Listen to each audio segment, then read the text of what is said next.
Greetings, curious souls, from Paranormal M. Get ready to explore stories that challenge conventional wisdom. Subscribe and enable notifications to keep up with our newest mind-expanding tales. Enjoy the ride. Dark being tried to push my cousin out of the house. I'm a 22-year-old female, and my 22-year-old female cousin is just a few months younger than me. During our teen years, we were extremely close. My parents were divorced, and I'd stay with my dad on the weekends. Every weekend, we would both hang out at his house, while my dad was out doing other things. I always had strange experiences in that house on my own. There was a lot of evil there. This particular weekend, though, the house wanted to push my cousin out. My cousin and I had been listening to a song together on my phone. It was The Cave by Mumford & Sons. I generally liked the song, but for whatever reason she was really freaked out by it and thought that the song had a creepy vibe. Later on, I ended up somehow losing my phone in the house. We checked everywhere, multiple times. I specifically remember checking the kitchen in depth, multiple times. But after a while of searching, my phone was magically placed perfectly in the middle of the kitchen counter, and it was playing The Cave by Mumford & Sons on a low, creepy volume. There's no way it was there before, and I remember being especially creeped out because I hadn't even been playing music on my phone when I lost it. The next day, my cousin woke up before me. They decided to take a shower. I woke up to the sound of water and her yelling, saying that she needed help. I went into the bathroom to help her, and I found out that one of our pipes had literally burst through the wall, and it was spraying water everywhere. We called my dad and let him know what was going on, and a neighbor lent us a shop vac and helped us turn off the water to the house. The house didn't have any problems with plumbing, and when I talked to my cousin, she told me that she didn't do anything that would have broken it. She literally just turned on the shower, and the pipe next to the toilet just burst and started spraying her super hard with water. After my dad was informed and the water was turned off, he still wasn't going to come back anytime soon. So my cousin and I decided to walk to the gas station to get some fresh air and some snacks and take just a break from that house. When we got back, we sat up in the living room eating our snacks and hanging out. The living room was near the kitchen, and all of a sudden we started hearing things loudly move inside of the kitchen. We both stopped talking and just stared at each other. Then it started moving again. The house didn't have mice, but either way, the movements were too loud, heavy, and intentional to have been from a mouse. At that point, we both shot up and ran to my room, locked the door, and started crying. She ended up calling her mom to come take her home. Here's some added info. My cousin would also get headaches constantly when she'd stay at his house with me. My dad was and is a very evil man. As the years have gone by, I've realized that he's most likely attached to some sort of evil spirit. He did unspeakable things to me as a child, and his house always felt so dark, heavy. The energy was so thick, you could physically just feel it. After a year or two ago, my best friend went with me to that house to collect some of my mail. She came inside to use the bathroom, and we could both feel and somehow even smell the evil in that house. She felt pressure on her chest, trying to force her out of the house. With me, it was dark, angry, and depressing energy. But I had the understanding that it wanted me for some reason.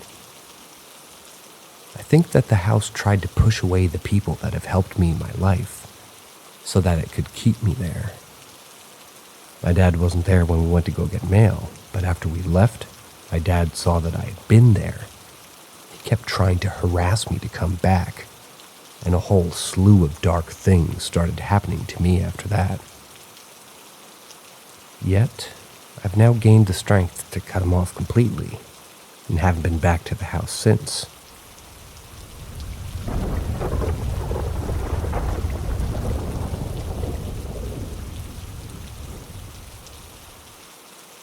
Tapping on the window, same time, same day of the week.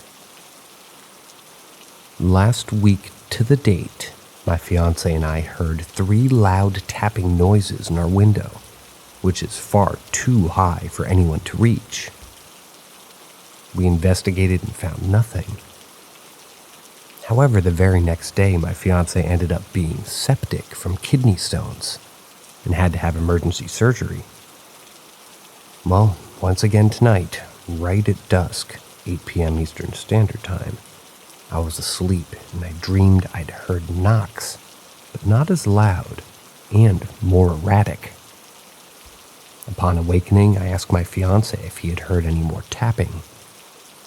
He looks at me and says, "Yeah." "But you were dead asleep. How did you know?" It's strange that it happened at the same time, at the same day, just a week later. However, as noted, it wasn't the same. It wasn't loud. It was soft and erratic. Last time, it was literally tap, tap, tap. It's probably imperative I mentioned that we used to live in a duplex, right beside the paths that we live in now. My kids got scared, and even my dad. These apartments and the duplex are part of a 3-apartment building property, with a duplex that was once a huge home. None of the buildings are connected, though. It was all built in 1890. It was a school for the Brethren. One building burned back then, but it was rebuilt. Just a few years ago, another building burned. We've had many ghost hunters want to investigate, but we've only allowed one team because it scared the kids. My grandparents used to live in the duplex as well, and referred to them as Hanks, quote unquote. That's an old Appalachian term for ghosts. They did say that they had experiences that could not be explained, however. For instance, covers being pulled off, messing with their feet and seeing things out of the corners of their eyes. When we lived there, we experienced the same, as well as the feeling of someone climbing into the bed, and like something strong running at our bed. Seeing a woman on the roof in a thunderstorm and a man in a flannel jacket. I don't feel scared here, but I've been hearing some things, and now the tapping. Not in the best health, with liver disease and ruling out cancer. I was told the first 3 taps were a warning to my fiancé being sick by a possible guardian angel or loved one, but he's fine now. Nothing else happened in between the taps, but it is super strange. A, I heard it in my sleep, and B, same time of the week at the very same time. The only difference was the pace and the count. SN. After he got through surgery and I was laying in bed, I just sort of said thank you to the window. Any thoughts or ideas?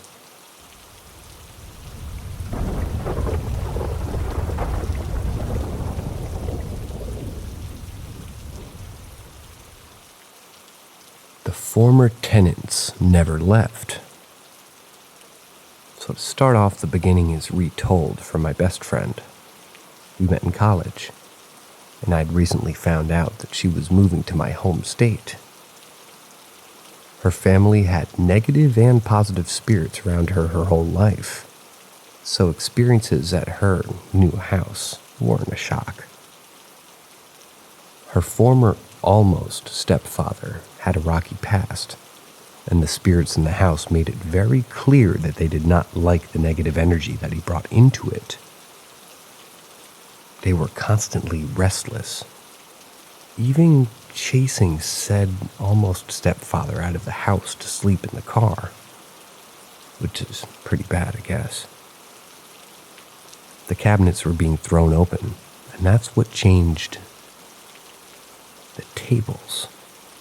When I arrived there over the summer to visit her family, the man had completely vacated and was legally not allowed to come back. Though those spirits, I would say, were unhappy. I was told that they like to walk around in a circuit around their upstairs at night. And boy, did I hear it. Very heavy footsteps, and an uneasy feeling accompanied the entire night. There was no time to relax. At one point, what we think was the former male tenant's spirit would shove her bedroom door open, which is no easy task as it is. My last night there during that stay was quiet. Since it was clear that her stepfather wasn't returning, they seemed to be happy. Family doesn't know much about the past owners of the house, but what they did know was that no one outside the family had ever lived there, meaning that my family's friends is the first to live there. So, my friend, let's call her Jessica for the story's sake, settled down to sleep for that night with her giant dog in between us. The dog had shoved me all the way to the end of the bed, and it woke me up when my arm fell off to the side. When I opened my eyes, I saw a woman standing in front of her dresser. She was wearing a white nightgown and had very long black hair, which seemed stereotypical. Note, I'm not a lucid dreamer, so I knew I was really awake. I didn't have a bad feeling in my chest, like when I get something negative is going on. So I just turned over and went back to bed. I didn't say a word about it since I knew what to expect from the house. Another night goes by, and I slept through it. The next day, Jessica and I were sitting outside on her porch, just kind of relaxing. I look over at her and tell her about my experience with the woman. She looks me dead in the eye and tells me to describe her. So I did, of course. She tells me that she saw the same woman in between the nightstand in front of her bedroom door. I didn't say a word to her until later when this happened, so there was no chance of it being a psychological thing.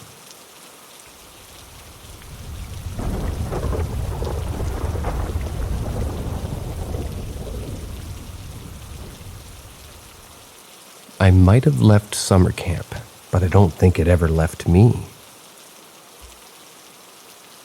I'll preface this with, I used to go to a summer camp for 7 years, up to 3 weeks throughout each summer, and I adore this place. It's truly the reason I'm the person I am today. Of course, we had our ghost stories that we told, most of them fake, but there is one real one. Man, I'm getting the chills just writing it. There was a girl who died at the camp back in the 70s. Let me say it again. She really did die there. I saw the records as last night's gift. She died of a heart issue during a soccer game. She had been complaining of headaches, and she was doing that all week. And then she suddenly collapsed and died in the basement of the main lodge. It's very tragic, but she always wore a yellow raincoat everywhere. That was her thing. And many a staff member claimed to see her on the steps of her old cabin crying at night. I forgot about the story and told it simply as a campfire ghost story, in much better detail than this, I assure you. Anyways, years go by, and I head off to college. I made friends with some people. They were highly in tune with the paranormal world. I go to college in a completely different state, 7 hours away. But my one friend was able to distinctly describe to me how this little girl looks out of the blue, and how the camp looked overall. I had never told her this story prior to her description. My friend told me this girl had attached herself to me. My assumption is that I keep her memory alive, And I know her name, though I will never speak it. It's been over a year since that night, and ever since, I can see her sometimes at night. She'll either be standing in my bathroom, just observing, or standing somewhere else. And I never get an overly negative feeling, but it's not positive either. And I've gotten used to it. Moved into a new house this year, and I hadn't seen her in quite a while. But the other night, after some quiet, I woke up at 3:37 a.m. I looked over to a chair in my room, and I saw her sitting on the floor crying. I just looked, felt that sadness, went back to bed. I didn't want to give that attention. I've been thinking about it ever since.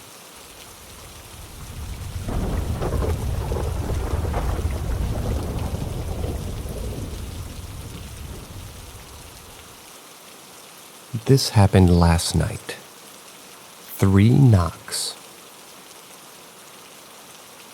This happened last night. My boyfriend and I were just sitting on the bed talking when we both heard noises coming from the front door.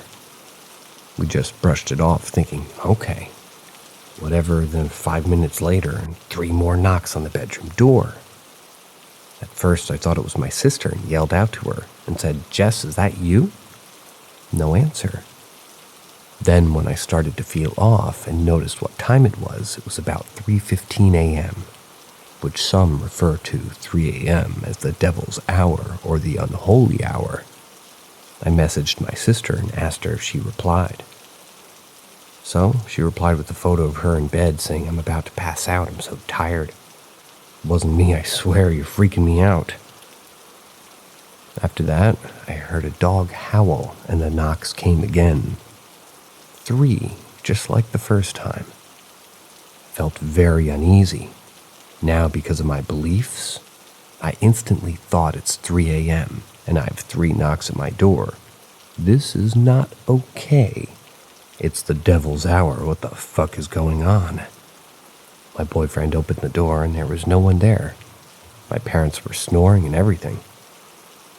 I tried to brush the feeling off and I just laid down, but I couldn't shake it. But I must have passed out because when I woke up, I instantly remembered the dream I had, and it was about death and a lot of it. I'm just gonna say it how I saw it. I saw people die on a black ship. First, so many. Then the scenery changed to me standing on a street next to a white fence that surrounded a house and watched some people on the street get murdered by this guy. No idea who it was. Then it changed again. There was a man just looked dark, and he was saying that he wanted me, and he was sitting down on a chair at a table outside. I was standing on the other side of that. He was saying to me that I'm coming for you. You're gonna be mine. I was so angry in the dream. I was saying, you are not having me. You will never have me. It's never gonna happen. I'm too strong for you. He smirked. Then the scene changed again. I was standing in the backyard of my boyfriend's house, who was working with plants, and asked him what plants and herbs I need to use. He told me, but I couldn't hear him. It was silent, and then I woke up and felt very overwhelmed.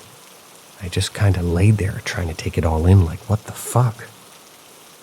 Once I had gotten up, I cleansed the house. Because honestly, I felt like something bad was still hanging around from the night before. And I think it worked. Still trying to figure out the dream, but fuck, it was intense.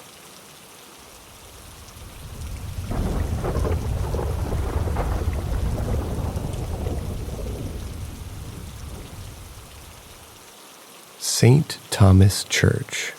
One of many experiences. This one was about 8 years ago. Probably not that scary to other things I've experienced, but it was the first one that popped into my head. My first time posting here, so apologies if this is long. I went to a graveyard, and it had a church. and I went there with 4 of my friends. One of my friends knew about it, as he had come here once before. The rest of us had never been. Now, my intention was to go there to see if I could genuinely talk to any spirits, because of past experiences, you know. 2 of my friends, however, were the usual let's have a laugh and mock the dead, etc., while the other 2 were shitting themselves. As you do, I guess. We walked around for about 15 minutes and I was asking questions like, "Is anyone here that wants to talk?" But it was hard with my 2 friends acting like idiots, so I just thought, okay, this is kind of silly, I'll just stop. Now, just to be clear, sorry, I should have mentioned above, the 2 cars that we took were right next to each other, about half a meter apart with big gates to the right of the cars, in which you would just enter straight to the graveyard through. We walked back to the cars. I leaned against one car, and my friend next to me on the left, and the other 3 leant on the other car. Leaned, I believe, yet again. Now we were all facing each other, just talking, when suddenly from the right of us we heard this voice, almost like a child's voice. "Help me." I'm not kidding, and my friends all looked right in the same direction at the same time. All of our heads just turned and we all went silent, giving each other that look like, what the fuck? I said quietly to them all, "You heard that right. Their faces said it all." Then about 30 seconds later, we heard it again. "Help me." But it was a bit fainter this time. My friends started to panic, and I was a little scared myself, but more curious. They opened their car door so quick it wasn't even funny. I don't blame them. I hopped in the back of my mate's car, the one that I was leaning on, and her car wouldn't start straight away. I looked out the window, and my 2 mates in the other car had already sped off. I was trying to calm my friends down, who was in the car with, but after about a minute, the car started. My friend drove off screaming. "I'm never coming back here ever," while my friend in the passenger seat agreed. When we were off the road that leads to the graveyard, she slowed down and I pulled my phone out to see if I could find anything about this graveyard, as I'd never been here before. I found out that there were 2 young twin brothers who used to play around there at the church and attend with their family, and that one day they were playing and tried to play a prank, but something kind of went wrong. What wound up happening was they both caught fire and burned to death. Swear to God, that voice that we heard sounded exactly like a young boy's voice. Creeped me out. I told my friends, they agreed. They also said that they would never go back there ever. I honestly didn't blame them. Like, it's a graveyard. Me personally, I've been back 4 times. Something has happened every time.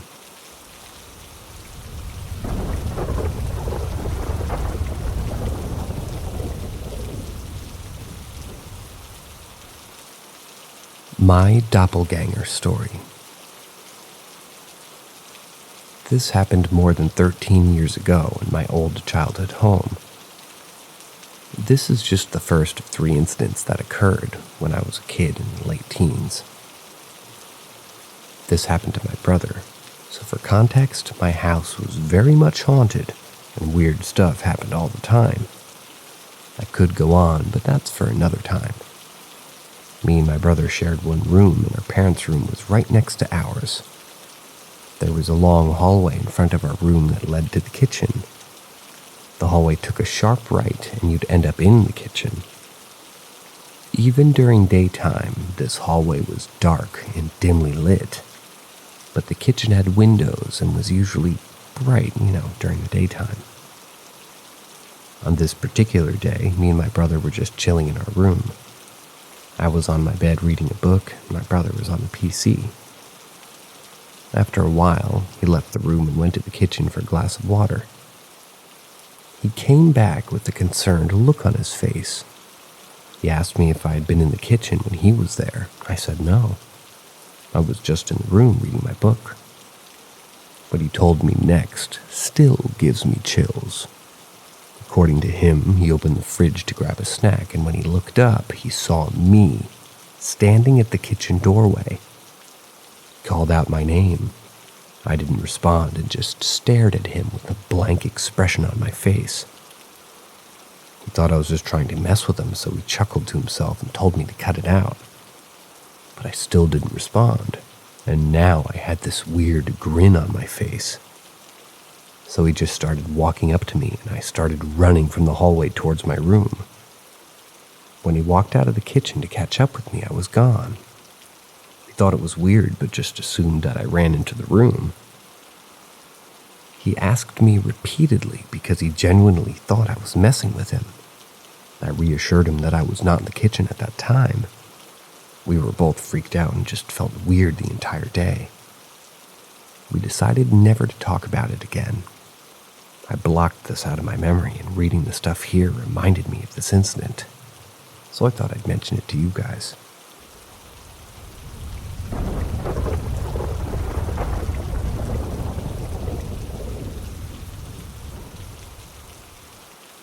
My Doppelganger Story 2. Thank you, Mr. Gecko. This is the second encounter I had with my doppelganger. This is the only time I saw this entity with my own eyes, and it still creeps me out to this day, 11 years later. This happened back in December of 2011, close to Christmas Day. I was on vacation with my family. We stayed in a small 2-story house in a gated community. A family friend of ours let us stay at this house since they had moved abroad years ago. The house had 3 rooms, 2 upstairs, 1 room downstairs, facing the kitchen. I stayed in one of the upstairs room with my mom and a 3-year-old sister and my older brother. I was 11 at that time, so I still remember this incident clear as day. Like I mentioned earlier, this was a gated community, so it was usually very quiet at night. And apart from the lights from the houses and the street lights, it got pretty dark too. For context, I've never been afraid of the dark. I've always believed in ghosts, though, spirits and stuff like that, since I was raised religious. And I always prayed before going to bed. I still do occasionally, mostly out of habit, but I'm not that religious anymore. But the idea of encountering a ghost never scared me. Due to my childhood home being haunted, my parents, my siblings, all of them encountered ghosts, but I'd never seen an apparition or anything of the sort up until this point. I did hear the occasional footsteps, doors being opened and closed, weird noises, the cliche stuff. This happened one night after the usual day of shopping and sightseeing. We came home pretty late and I went to bed around 11 p.m. I slept on a mattress next to the bed with my head next to the foot of the bed. There was a small cupboard directly in front of the mattress. Pointing this out for later as it's important for the context of this story. I got up around 3 a.m. to go to the bathroom. I'm a very light sleeper, so if I wake up during the middle of the night, I won't be half asleep or anything like that. I was wide awake when I went into the bathroom and got out. I picked up my blanket to lie down, and as I did, my eyes landed on where the cupboard was, and I just froze. Literal chills ran down my spine. There, sitting cross-legged, directly where the cupboard was this figure of a young boy, about my age and my size. I looked closely and observed him. I noticed that he wore the same pajamas that I was wearing, the same hair, the same shirt, same everything. Then I realized that I was literally staring at myself. I tried to scream, but nothing came out. My body just completely froze up and I almost fell backwards. When my voice finally came out, I just screamed for my mom. She woke up and quickly turned the lights on. She had a puzzled look on her face, too, and asked me what was wrong. Couldn't speak, and I just pointed at the cupboard. And there it was. The cupboard was back where it was supposed to be, but no more apparition. Whatever I saw had completely vanished into thin air. I was able to go back to sleep that night, but it did take me some time. I slowly fell back asleep, and all the while staring at the cupboard. Whatever I saw that night, I still can't give a logical explanation for it. I'm glad that at least my family believes me. Since I've never been afraid of the dark, I wasn't really the type of kid that made weird shapes or got scared. For the longest time, I just brushed it off as my imagination, especially as I got older. Mainly because this was just too scary for me to remember, until my mom encountered the same entity years later. So now I know with absolute certainty that I didn't imagine this.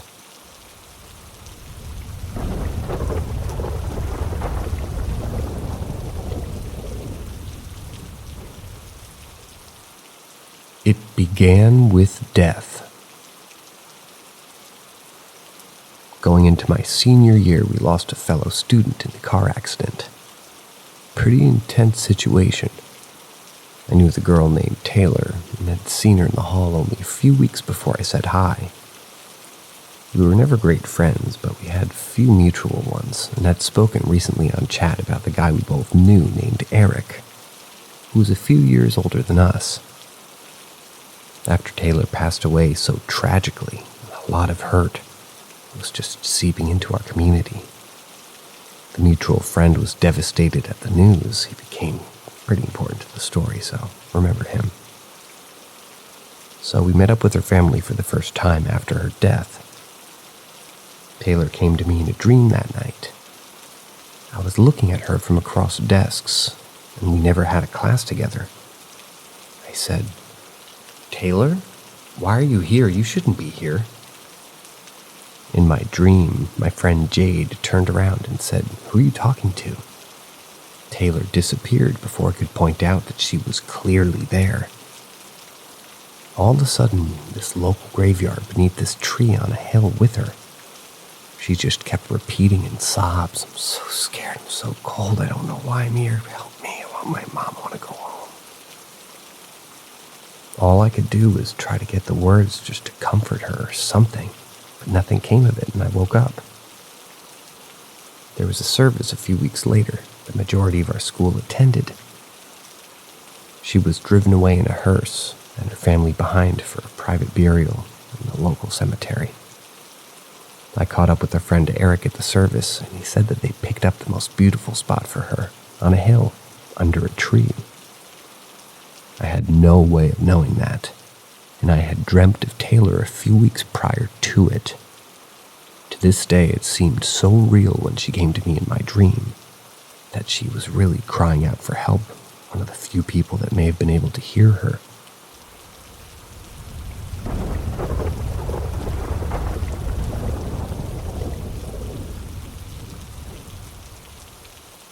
Something has begun following me. It replaced the first thing. I've been like this my whole life. I experience deja vu very often. I see shadow people, see and hear things others don't. I sense things. I see dreams of places I've never been and go through conversations with people who have already passed on. My whole family's like this from my mom's side, and I've been taught ever since I was young that it was simply a part of our heritage.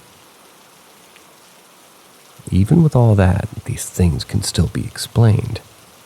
I have a strong intuition, and I've always followed it. I moved with my family to a new house a few years ago. It's always been clear that there's a small house spirit, an elf as it's considered in our culture, and it's been with us for years. They're good-spirited and pretty treated well. They don't cause any harm. But that isn't what this is about. I noticed about a year ago that there was some sort of presence in the house, in my room. It tended to come out at night. It feels like it's about the size of a large cat, moves on all fours. I haven't ever really seen it, only felt its presence. I call it the Watcher. as it doesn't carry evil or even really a good sort of energy with it. Kinda just seems like it wants to watch and learn about us, but it doesn't want to make itself known. That much is pretty clear. It used to sit behind a pile of clothes in front of my closet, but now it's moved itself on top of a shelf in the high corner of my room, almost as if it can't come closer. The new thing became apparent a few months ago. I felt it outside in our family's yard, and something is seriously wrong with it. It's nothing like the Watcher. It feels slimy, it feels big and bony, and it makes me so uncomfortable. Even when I can't see it, I can feel it behind a corner or behind my back as I walk to the house alone at night. So many times I've had something say aloud, "You can't come in," or saying, "Go away." And I say this before stepping inside, just for good luck. It tries to get in as I open the door to get myself in. A few nights ago, though, it feels like it got inside. I had left my window open for a bit as it was hot. I sleep extremely deeply and barely ever wake up in the middle of the night, but that night I did, in a cold sweat and a horrific feeling that I was not safe. There was something in front of the closets, and the Watcher was small in its new place. I put my lamplight on, placed some sentimental items on my night desk next to my bed, after which I could go back to sleep again. The room felt so intimidating and dense, while at the same time the most calm and cool air was being poured in. Now it seems to watch me from the forest's edge, where our neighbors, my friend's parents' property, where their property starts. It's not really visible either. Not once have I seen it, but I already know how inhumane and uncontrolled it looks like. I've tried to do research on it, but I can't find anything that matches. Has anyone experienced anything similar to this? Can anyone please help me? Beginning to be afraid of going out at night, or going just to bed at night. I'm so goddamn lost. I'd even appreciate any ideas on what this thing following me is. I'm sorry, I don't got an answer for you on that one. But I'm slightly jealous of your elf on the shelf.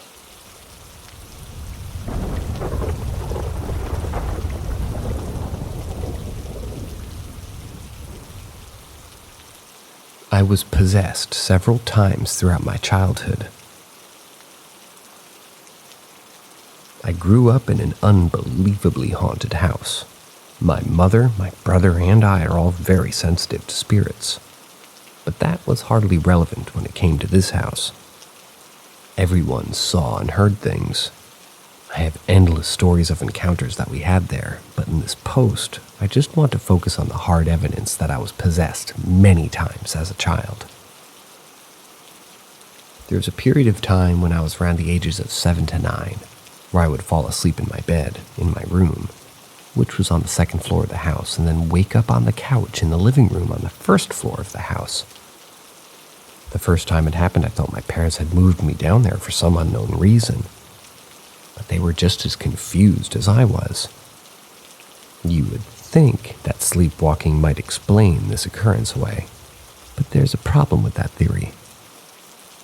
I was a small, hyper, and curious child, as most children are, and because of this, my parents installed French doors at the top of the stairs, and further installed a sliding bolt latch at the top of the doors to keep me from falling down the stairs at night. The latch was so high up that I'd have to retrieve a stool to climb onto the stool and then stand on my tippy toes to reach that door latch. Then, to finally open the doors, I'd have to move the stool out of the way. A small child sleepwalker could never do this, and even if I could, my parents had found that the doors were still closed each time they found me downstairs on the couch. Closing those French doors while on the other side with the steps would have been a challenge for me even if I had been awake. To this day, we have no explanation for how I kept ending up downstairs. What made it even more unsettling is that when this did occur, I'd often wake up on the living room couch with white goo all over me. The closest thing I could compare this to is like baby throw up. There'd be a trail of it leading to where I was on the couch. Many, many years later, after we had long left that house, I was going through some old drawings I made when I was a kid, around the same time I was having the sleepwalking issue. Sleepwalking in parentheses, mind you. I was very into video games, comics, and animation, and that's what I would usually draw. Within those drawings, I found some very disturbing drawings of an old building and what looks like portals. Many objects I couldn't recognize. They were very well drawn, and I've never been able to draw buildings well. They were better than anything I could draw even today, and I'm a decent artist now. There was only one word amongst the drawings, and it was at the top of the drawing of an old torn-apart building, and it looked like a portal next to it. The portal had something coming out of it that was beaming downwards. It was not my handwriting, or that of anyone I know. The title of that drawing simply said Monster.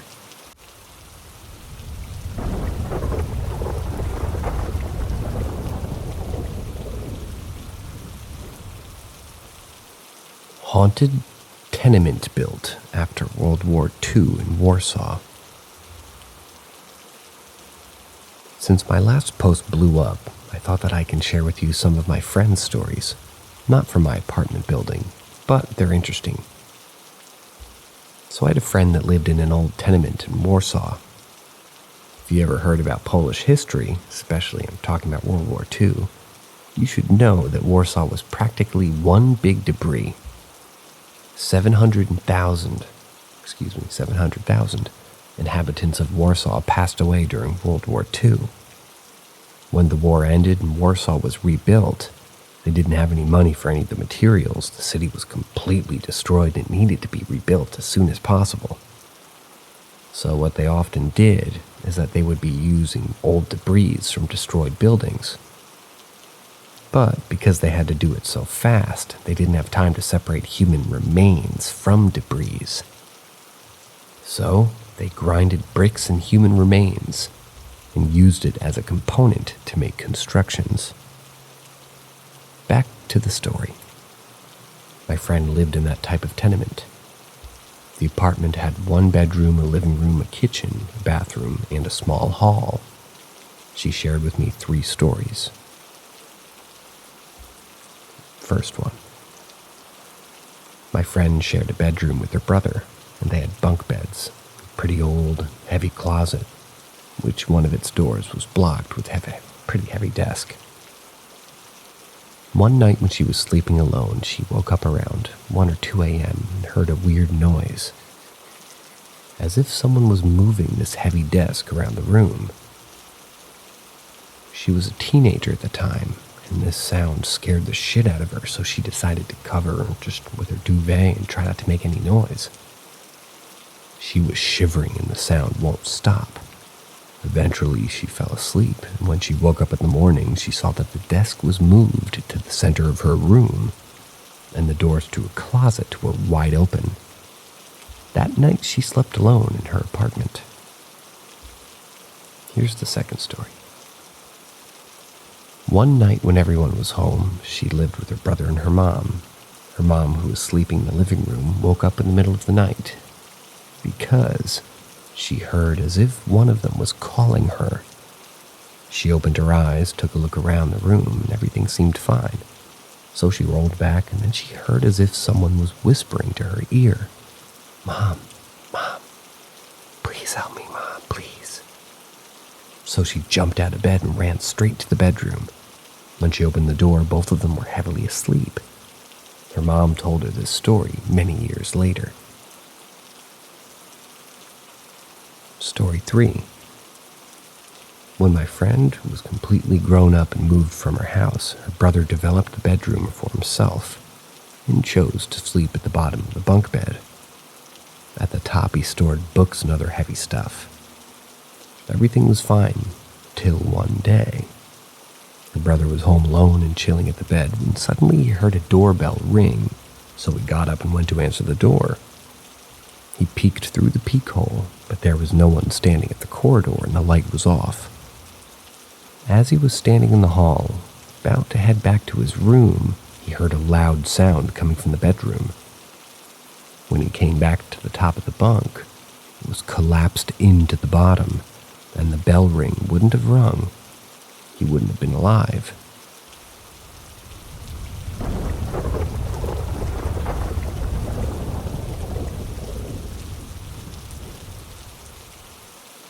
Ask Reddit, Marshville, North Carolina, 2008. My then girlfriend lived in a very secluded and rural area, and I lived about 45 minutes away from her. I drove county roads as much as I could to avoid highways, less traffic lights and stops. And this was a daily drive for almost 2 years. I always took the same road and I knew every inch of it by heart. It was mostly a straight stretch of road, except one area where it banked right up a hill. And as soon as it crested, it banked back downhill and left. Very few houses along the way and a fair amount of trees, so it was quite dark. Never once had I encountered anything out of the ordinary. There was rarely even other vehicles traveling.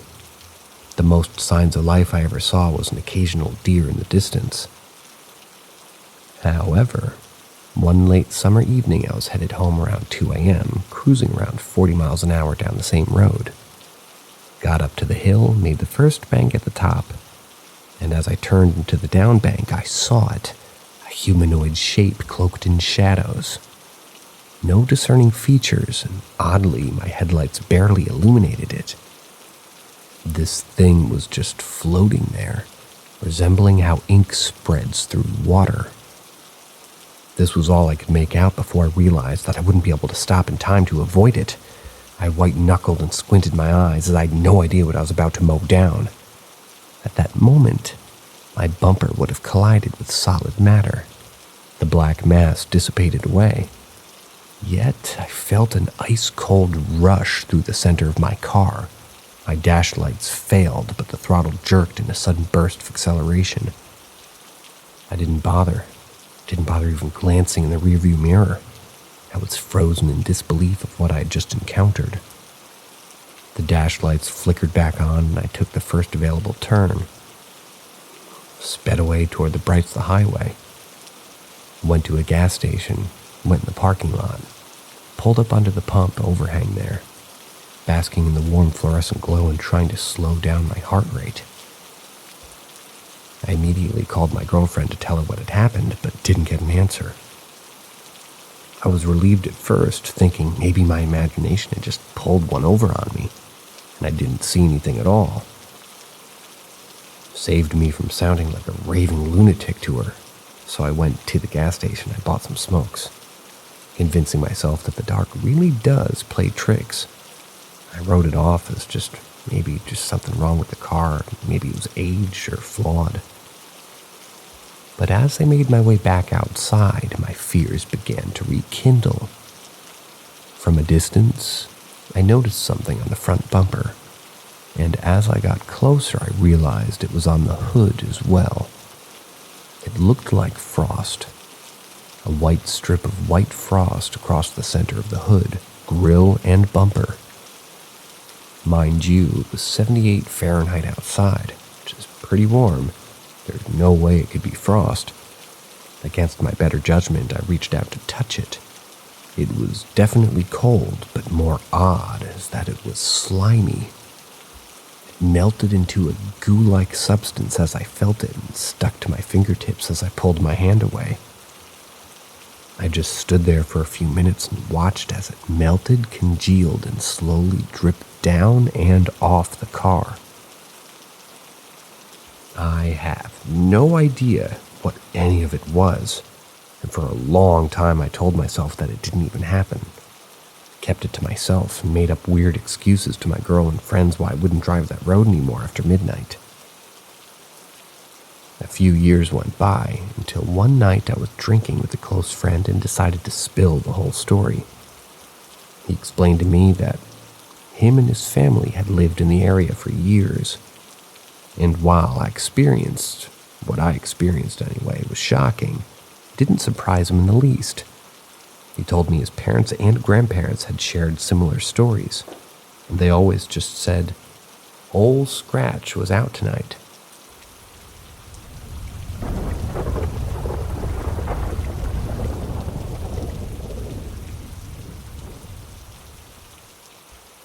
Ask Reddit. I've been wanting to share this story for Reddit for a long time, and I'm just getting the chance to sit down and put this experience into words. I'm unsure if anyone will see this while I'm reading it, but if you do and have any possible idea or theory as to what I saw, please let me know. You heard him. I also want to add that I'm not the best writer. No worries. But I'm going to try my best to paint a clear picture of what it is that I saw.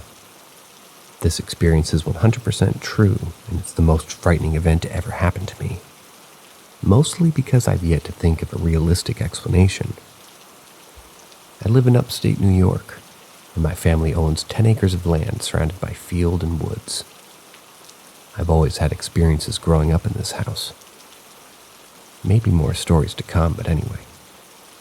It was late at night, close to 1 to 2 a.m. when this occurred. I have a window at the end of my bed that has an AC in it. It's about 8 feet from my window in the grass below. My cat, his name is Hudson, loves to jump up and out the windows and lay across and press up against the screen. This night, he had decided to jump up on that open window. I had totally forgot the screen to my window was out due to the AC. I didn't realize this until I heard Hudson hissing and screeching at something outside the window.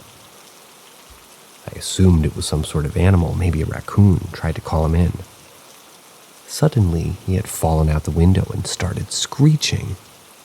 I have never heard him make a sound like this before and jump up out of bed, and I went outside to go get him. I went to my little brother's room to have him help me go find my cat. I was really nervous because he's gotten out before, and he's been missing for days on end before, so my fear of the dark was thrown out the window in this moment. I had my flashlight on and sprinted out the door and went to the side of the house where my window was.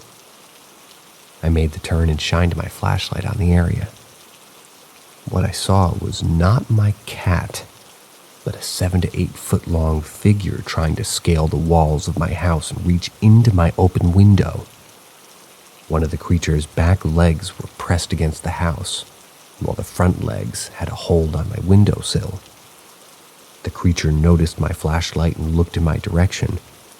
It had deep red eyes that kept me frozen in my spot.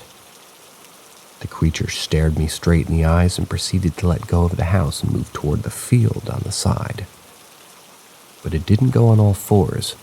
Whatever this thing was stood on its back leg and ran quickly into the field. In the darkness, I was able to make out what looked like a set of horns or antlers on this thing's head. Its height on its back legs was at least 7 or 8 feet tall and didn't look at all like a human. Its posture was slightly hunched over and its arms swayed to the side of it as it moved. They hung close to the level of what I guess would be its knees. My little brother was in the front of the house looking for my cat, so I went out to go grab him and help me look in the field the creature was running into. At this point, I think my adrenaline was going so fast I didn't completely process what I had seen. We got close to the field and saw absolutely nothing. No cat, no creature. We made our way back to the front to look for my cat on the other side of the house. And without saying anything, my brother and I froze. We both looked toward the trees and bushes at the side of the house and saw them rustling. We heard this painfully loud shrieking. We booked it to the front door. I have no idea if what we heard was that creature or some other animal, but I had an awful gut feeling standing in that driveway. It wasn't safe and I couldn't have my brother out there. I locked the door quickly and went to the back porch sliding door and saw my cat waiting at the door to be let in. He's the type to try to escape and be out for days with no issue. He's never once just come to the back door after getting out, though. He looked scared. His tail was the bushiest I've ever even seen it. The poor thing was shaking. He ran inside and stayed away from the windows and doors the rest of that night. I've only told the story this much detail to my boyfriend, and even then, it's so difficult to explain what I had seen, what I had heard, and what I felt that night. The gut feeling that something is not right and we could be in serious danger was nothing I felt before until that night. The most memorable part of that experience was the feeling I got when the creature stared into my soul with those ugly, deep red eyes. I have nightmares about this event, and I see its eyes often when I close mine. It took me so long to process and analyze what I had seen, but the closest I can describe this creature and its stature is if you search up a Wendigo. Not completely sure if that's what this was, but I live fairly close to a so-called Wendigo territory in New York. The whole experience freaks me out thinking about it, so I thought I'd finally share.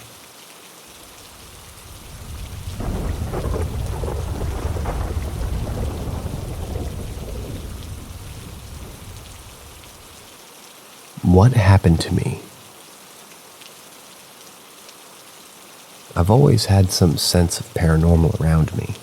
Unexplained things have happened here and there, but they were easily explained away. Recently, within the last week, I've started to do some research on demonology. I'm not sure if this is relevant information to the story I'm about to share, but it might be. Last night was the meteor shower that everybody was talking about. My boyfriend and I live in Texas, and the city that we were in didn't allow us to see the stars very well. So we decided to go to a smaller town about 40 minutes away from where we live. We've been to this town a handful of times before. We've been on this particular road a handful of times before, and we've driven past this lake a handful of times before. This town has a secluded back road that has many farmhouses and a huge lake. It's super dark and the sky is incredibly clear. That's why we chose this spot to watch the meteor shower from. We pull over and park about a mile past the lake. So the lake is a mile behind us. We're parked on the side of the road, and my boyfriend turns off his car so that it can be pitch black outside. His car had been off for a few minutes when we started to hear noises of water. It sounded like how water sounds when you're just walking through it. Essentially just moving water. The sound was loud and came out of nowhere. I look up in front of the car and I see a man's face. There isn't a body, just a face.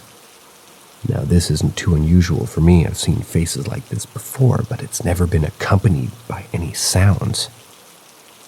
I only see the face for a brief second before it's gone. I get this awful feeling in the pit of my stomach and my back. I told my boyfriend that we needed to leave immediately. It felt like if we didn't, something bad was going to happen. As soon as we left the area, I felt better almost instantly.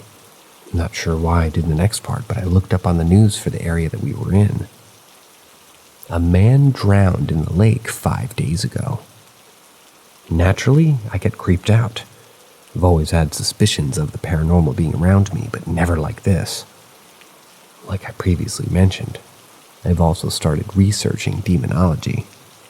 So I'm not sure if that has something to do with this being such an intense experience. Any advice or insight would be helpful. I'm just trying to make sense of all these and understand what my next step should be. Should I dive further into the paranormal world, or would it be best to ignore it and move on?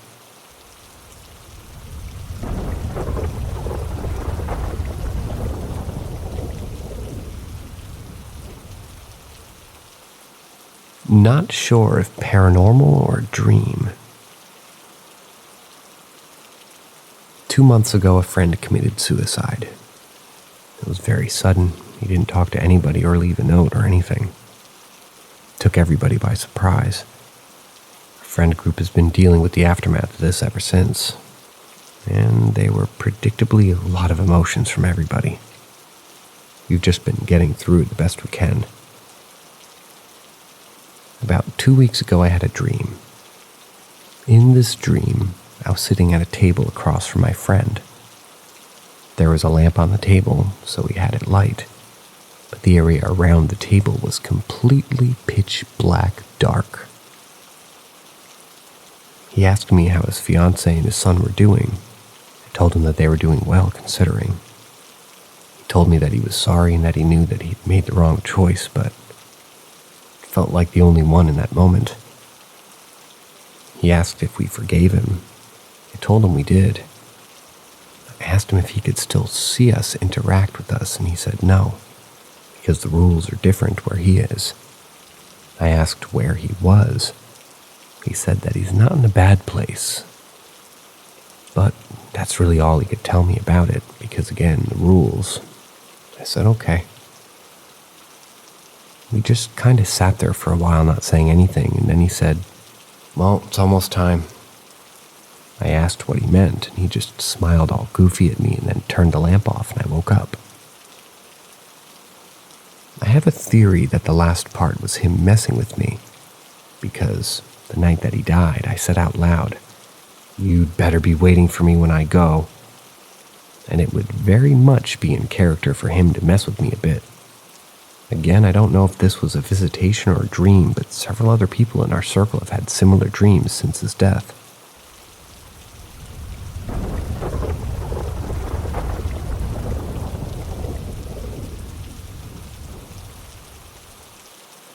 Strange creature encounter when I was a kid. This is a repost from my old account, but from another sub.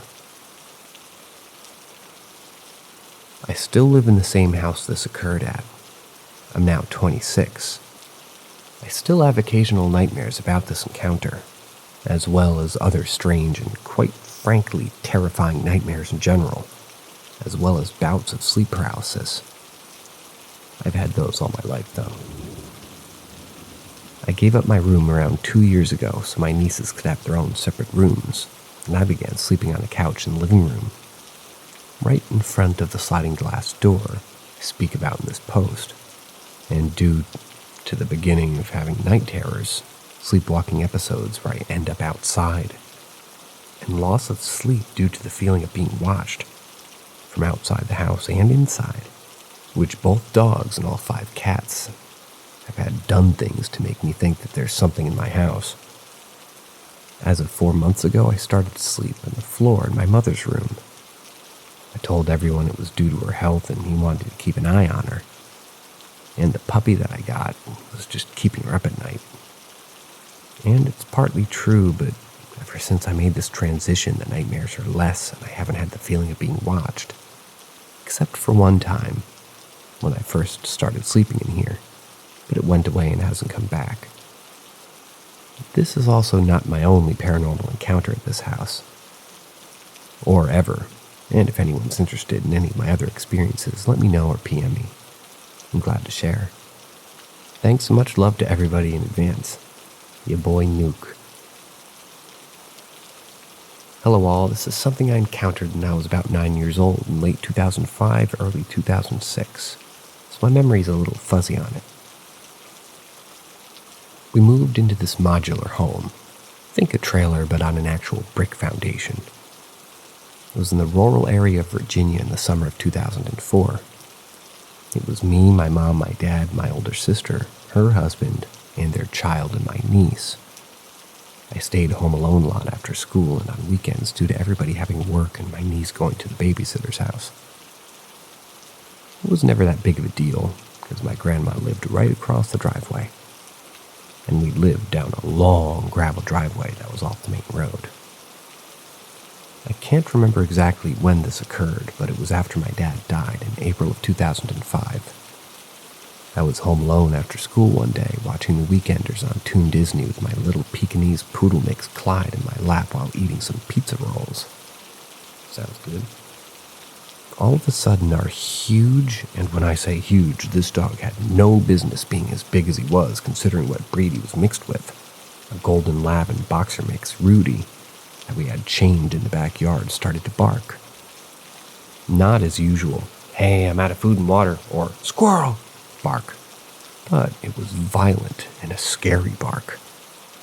I looked out the sliding glass door that goes to the backyard and saw him at the end of his chain trying to break loose and get at something in the woods. Can't really see what he's trying to get at until all of a sudden some creature walks out of the woods and stops right at the tree line. It was about 4 feet tall, walked on all fours. Its body was similar to a bear, had brown fur in its face. It's almost, I would say, its most distinct feature. It was solid white and completely flat. It had 2 black slits where its eyes would be, no kind of nose to be seen, and its mouth just hung open. A black void with no tongue or teeth that I could see from where I was. It looked in my direction, and I remember just being overcome with fear and dread when it looked over at me. I started to shake. I was so scared, and before I could even get off the couch to get to the landline to call my mom, it slowly backed into the woods. Rudy was barking and growling the entire time that it was standing there, which, for your reference, was about 2 minutes total. And for at least 10 minutes after it left my sight, before it would finally calm down from all this, I called my mom, my sister, my brother-in-law, my aunt, my uncle that lived behind my grandma, and then my grandma before somebody answered. She told me to walk over, but I was too scared to go outside, so she came and got me. As a kid, I called it the white-faced anteater, and my family just dismissed me as seeing things, even though my dog had seen it too and was trying to get to it. My uncle told me that it was probably a big-ass possum. They always think it's a possum. But I knew damn well what a possum looked like, and that wasn't it. To this day, and I'm 23 now, I still have nightmares where all I see is this thing standing in my yard at the tree line staring at me.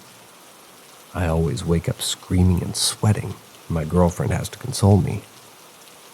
Has anyone ever seen something similar to what I described? I'd be interested to hear all y'all's encounters and stories. I, for one, as the narrator, very much recognize this story. So if I put the wrong story in here and doubled up, my apologies, everyone, but that's it for me for tonight. Hope you guys had a good time listening, and as usual, see you later.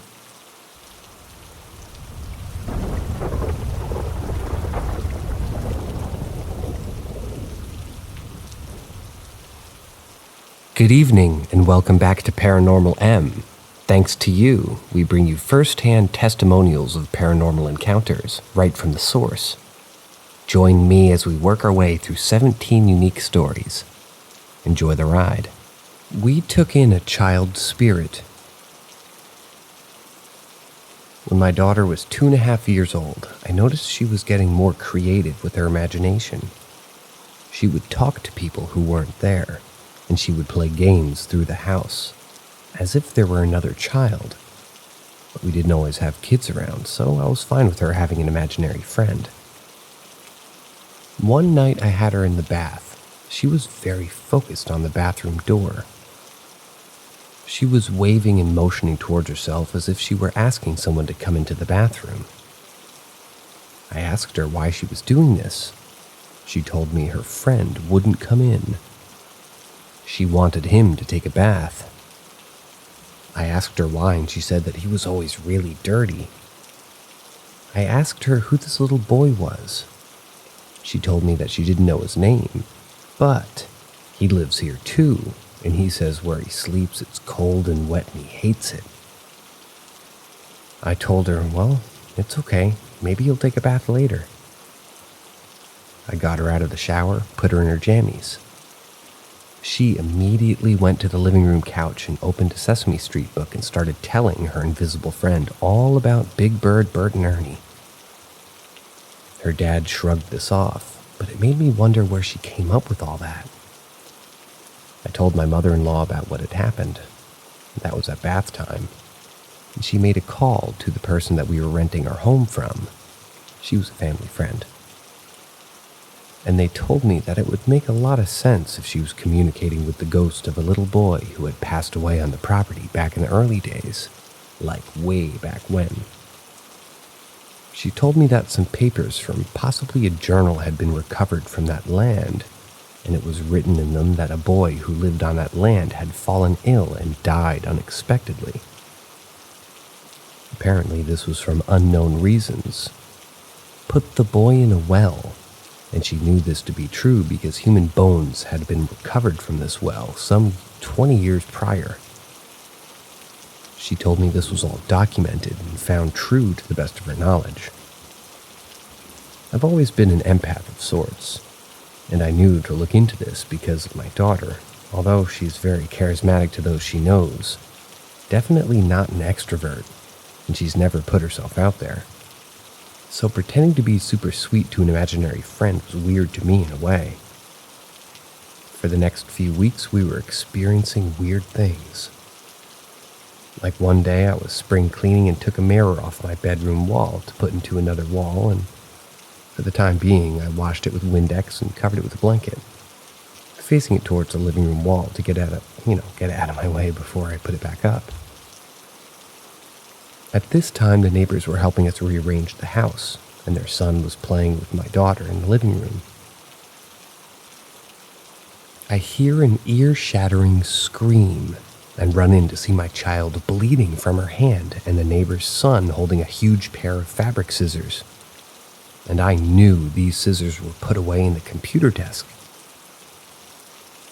I took the boy to his mom and asked him to take him home.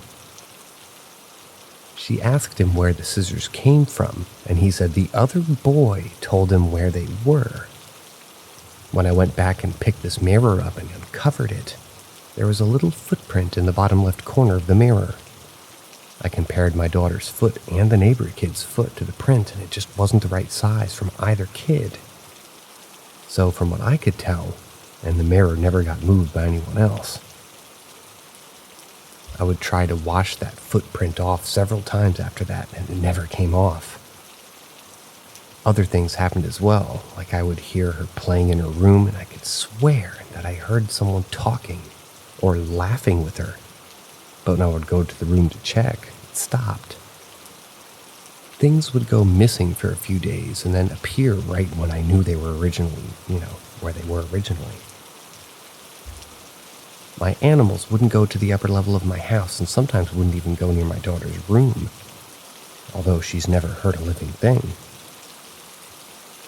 Later, I gave birth to another little girl in March of that year, and soon after we were home from the hospital, we found out our home, the rent was just going to be raised, so we decided to move.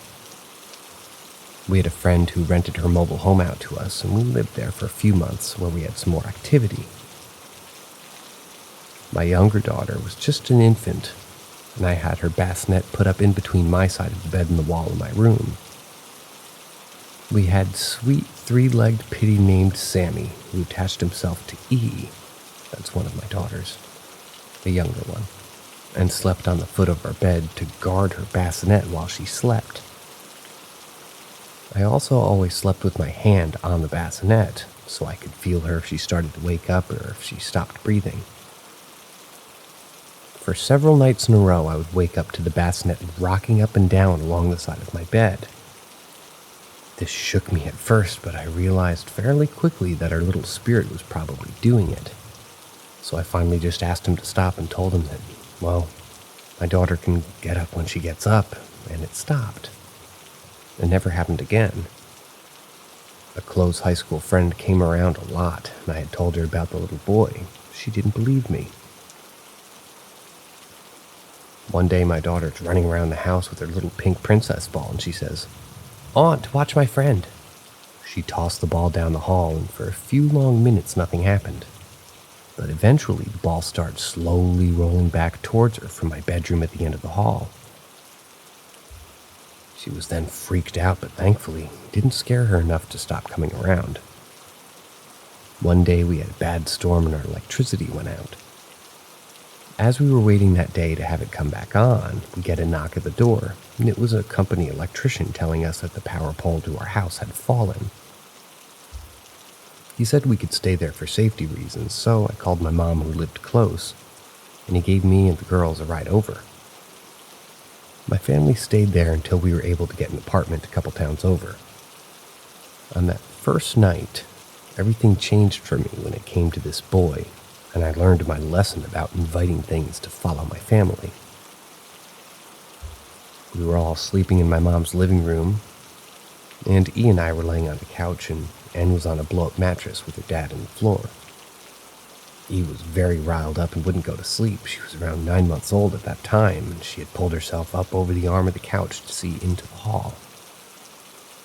I kept trying over and over to pull her down to make her lay down, but she kept getting herself up. She even began pointing and saying, "Bo." Finally, after fighting her to lay down for far too long, I patted her bottom to show my assertion. She began crying when suddenly I felt a terrifying rumble in the floor next to the couch where my head would lay for the night, and a cold burst of air hit the back of my neck. Their father even felt this as he shot up asking who was running around through the room at 11 p.m. I freaked out, grabbed her, and ran to my mom's bedroom. I was streaming tears while I told my mom what had just happened. She agreed with me when I told her that I felt threatened and that this little boy probably didn't like the authority over her. She smudged us, circling us 3 times with burning sage, and she asked me to tell the boy to go find his place with his family and to no longer follow mine. I did this with as much force as I could, and thankfully we never had experiences relating to him ever again. From that point on, I've always had my mom, who's a pagan, practices Wicca, come and bless my house. And I've always kept clear crystals and windows to help bring in positive energy.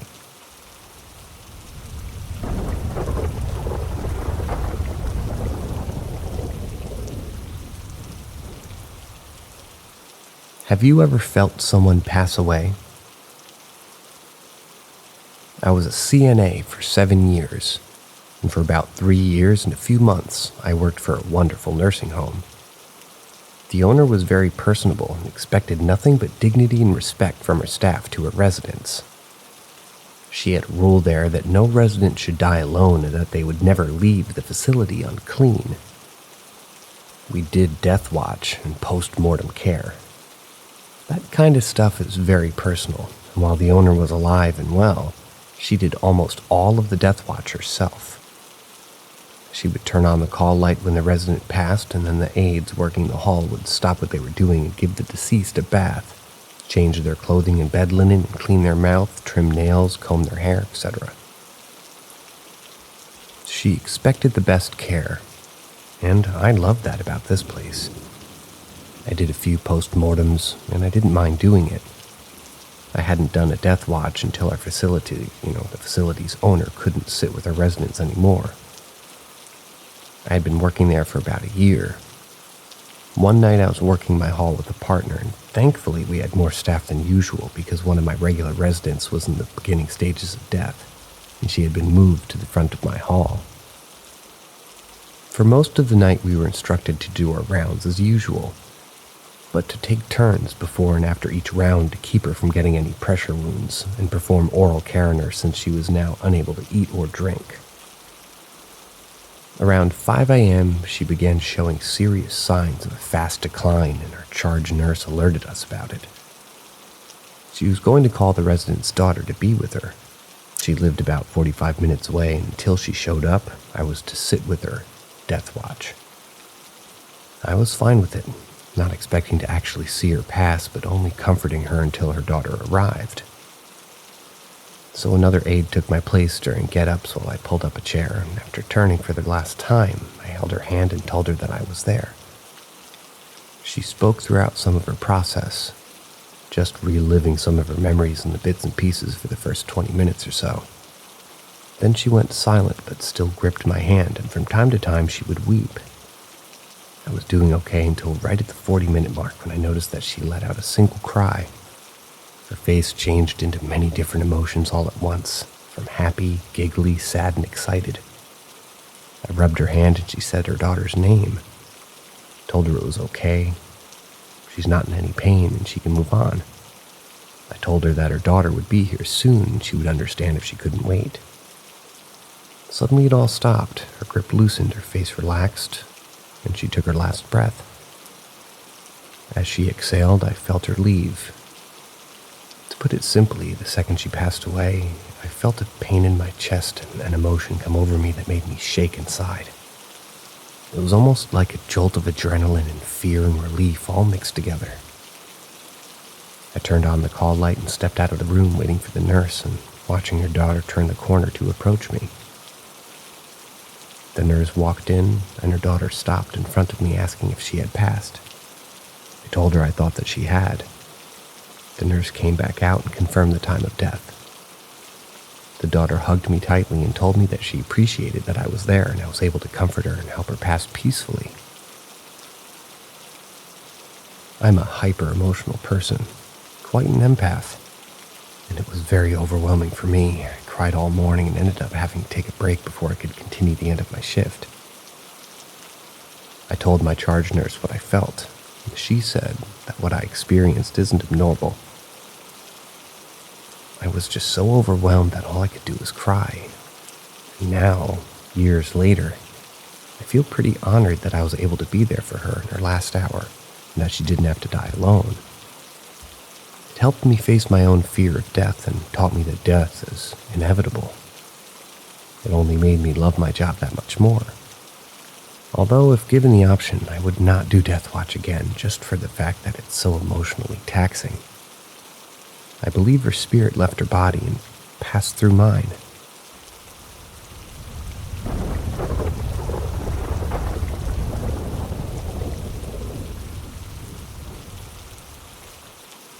Proof that I've talked to my family after they had passed.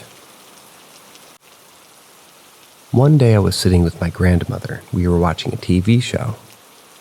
We were talking about death and how some people believe that their family members who have passed away are doing things to let them know that they're okay, sending signs, moving things, sometimes even hearing them speak. So she mentioned to me that day that if she could, she would let me know somehow that she's okay on the other side. I remember a look of seriousness on her face. Fast forward a couple years later and she passes away, and 3 months later, my aunt unexpectedly passes. So this really was a rough time for me, and I thought back, rewinding all the memories I have of them. And I had remembered about what my grandmother said. So I bought an SB7 spirit box. It's a device that just scans radio frequencies or stations. Anywhere from 5 to 12 stations every second. So what you hear is just the feedback or white noise from switching stations so fast. For a month before they lost the house, I did weekly sessions there, and I can tell you how much I caught there. Some nights there was nothing at all. The whole night was just static white noise, no voice, nothing. And other nights, I would catch direct responses to my questions every couple of minutes. The white noise from the spirit box is said to make it easier for people who have passed to communicate. I recorded on a digital voice recorder over 70 direct responses to questions. Talking in the quiet of the night with no devices, I'd like to show you 3 items that I recorded that night. If you have headphones, use them while listening to these for the best quality. Now, if you want to guess what they're saying, don't look at the bottom because I list what they're saying and what times in the clips. I put them through audio software and isolated the vocals from each clip so that they have their own independent wavelength and are definitely vocal tones. When my friends have family members that passed, after they mourn, they always contact me to come to their house for a spirit box session, and every single person has had an experience that helped them in one way or another.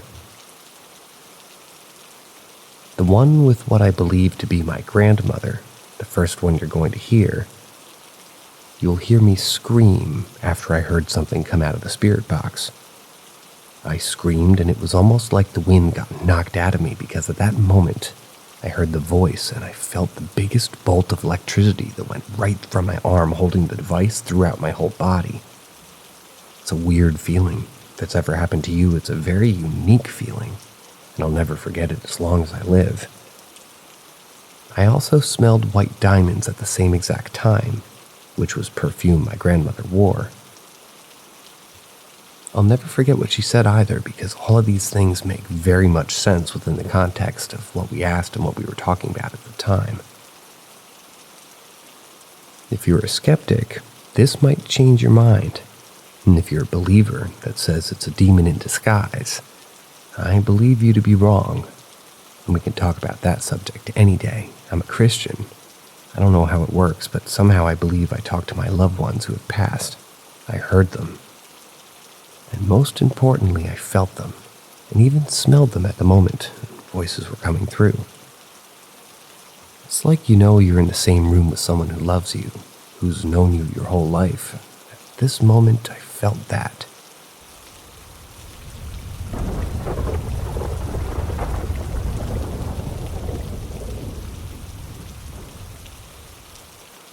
I saw my great-grandmother after she died. So I'll tell you how it happened. She died in 2009 in a bad car wreck when my great-grandfather ran a stop sign. She basically choked on beaded glass and drowned in her own blood on top of normal lacerations. She died on the way to the hospital. Fast forward and everyone's coming up for the funeral. Well, guess what? Instead of staying in a hotel, as we had in the past, my parents thinks it's a great idea to be in her house. Well, the day the funeral comes and my mother tells me to go iron my shirt. My great-grandmother used to keep all that in the basement. I get down there and I couldn't find the iron. It's not with the ironing board. I think out loud to myself, "Great-grandma, where would you put the iron?" "Dearie, it's above the dryer. You have to look up, though, it's rather high." It was as if I was hearing it from the left in my own head, and I looked to where she said it would be and left to where I had heard it from. She steps out from the shadows, covered in blood, as if she would have been when she died. I freaking couldn't, and I booked it. When they were packing the house afterwards, the vacuum turned on by itself.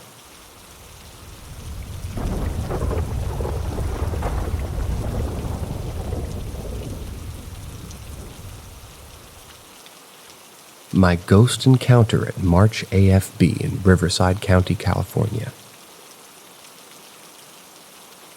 So I'd like to tell my story about an encounter I had at the March Air Force Base in Riverside County, California, back around 2004-2005.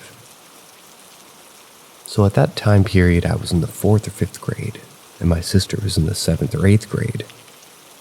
Me and my sister's grandfather was in town visiting from Hawaii, and he had just had us stay with him while he was in town. He's a Purple Heart recipient from the Vietnam War, so he has access to the hotels and military bases. Hotels. So we get to the hotel at March AFB, and as we're checking in, the guy at the counter lets us know that we're the only people in the building for the night, besides some other guy who's by himself, apparently. The very building that we were staying in was a former tuberculosis ward and morgue for children at one point in history. So we get to our room and we get settled in before eventually my grandfather asks me and my sister if we'll go to the ice machine to go get ice. So me and my sister agreed, and we headed off to the ice machine, which was centrally located in the hotel on the bottom floor. There was 2 ice machines being separated by a big round wall in the lobby-like area. We make it to the ice machine and we start to fill up the bucket. And as we're filling it up, we hear 2 children laugh, which sounded like a young boy and a young girl.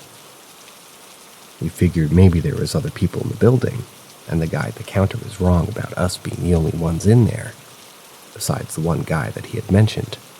So we just brushed it off like it was nothing. Very shortly after hearing the laugh in the ice machine completely stops working, no ice would come out. So me and my sister decide to go to the other side where the second ice machine is, and we were expecting someone to be there since we heard a child's laughter. Not even 30 seconds before the first ice machine quit, but as soon as we got to it, there was no one there. We never heard a door close or anybody walk off, but yet again we brush it off as if they had just got out of the room very quietly. We're now at the second ice machine. We're trying to finish filling up all the ice buckets before we hear two children laugh directly behind us, as if they're standing right there. There was no one in sight anywhere, and no possible way that noise could come from a real living person. My sister instantly freaked out and took off running back to the room, and I was frozen in fear for about 5 seconds before I took off running as well.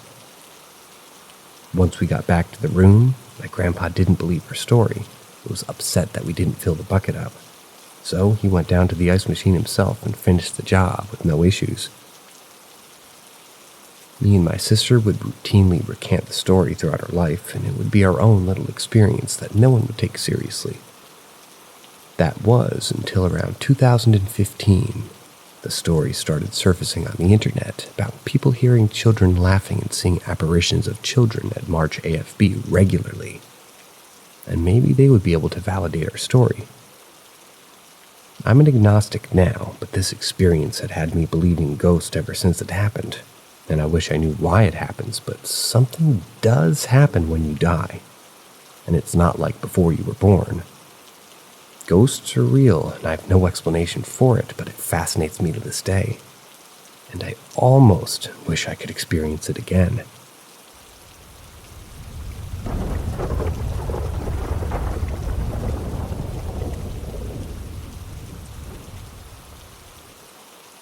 Pretty sure I just saw a ghost in my house. I'm 25. I've always been afraid of the dark. Only in my house. I turned lights on in a specific order to not get caught in it.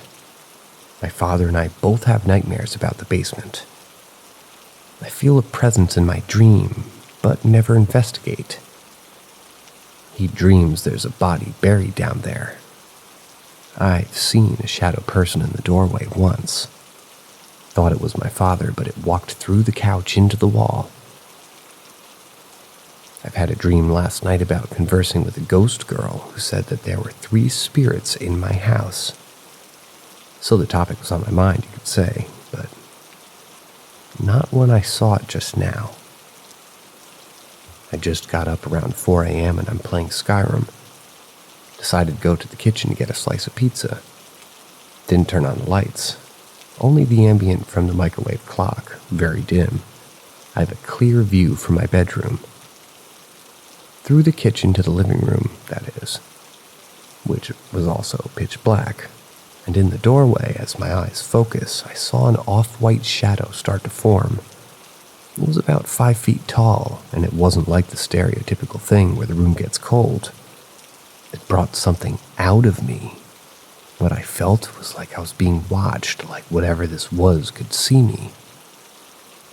I felt this dread, like I was unsafe, like it would attack me if I stayed. I grabbed the pizza, pushed through my dog, through my door, then locked it, held my dog tight, and we were both shaking. Whatever I felt was primitive. My body was on autopilot. My dog could see it in me. Whatever I saw was not my friend.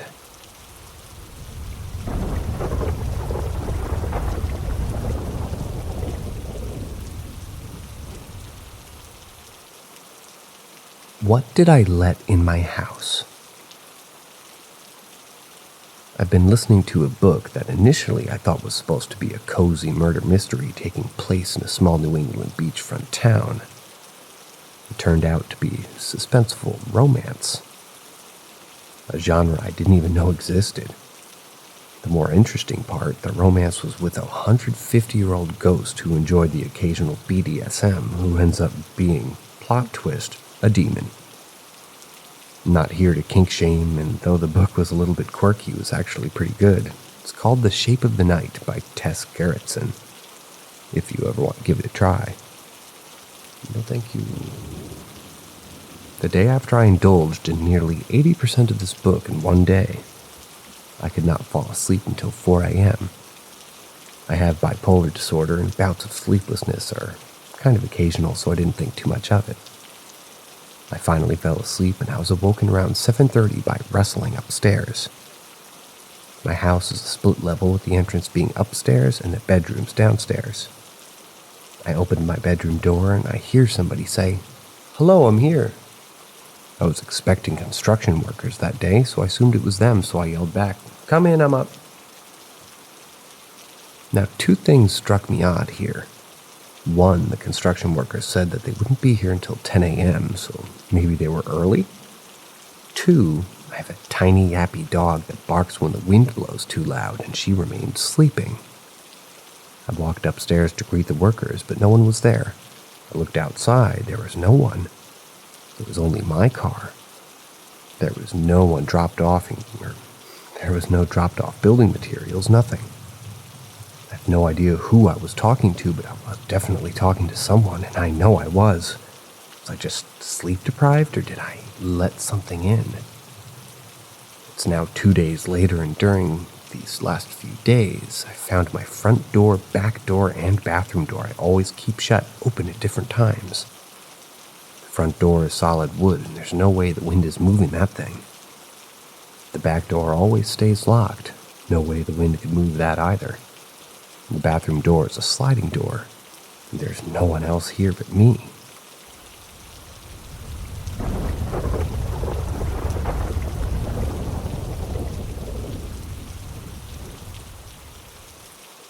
Weird thing that happened to me. I was in my college first year, and I, along with my friends, smoked some weed, and I was pretty high at that moment. It was like my first or second time smoking. I don't know how, but I was able to read the lips or minds of the people. After smoking it, I was going back to my home on a bike, and then my brother called me up to see if he was free, and his college was very near mine, so I went to catch up with him, basically. He was with his friend, and his group was coming out of the college gate, and they were talking about their day. My brother then noticed me waving, kind of waved his hand to me, which I also waved my hand. I was around 25 to 30 meters away from him, and many students were passing through in between. And then a girl from his group said that the shirt that I'm wearing looks very good. I don't know how, but I heard her, and there's a rush there.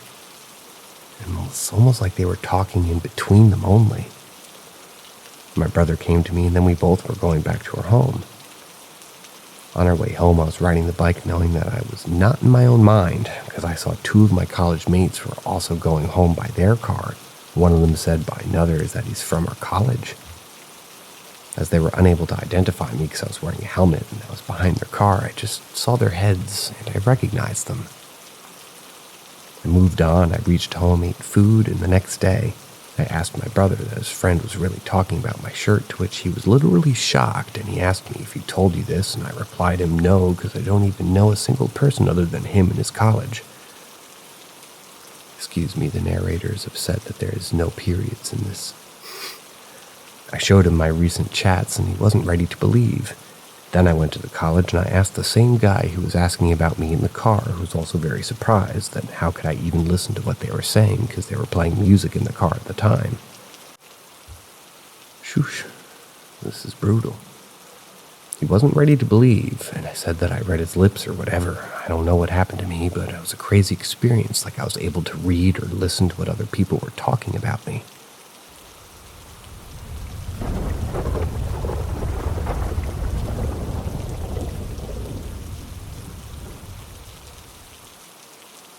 Weird, painful music.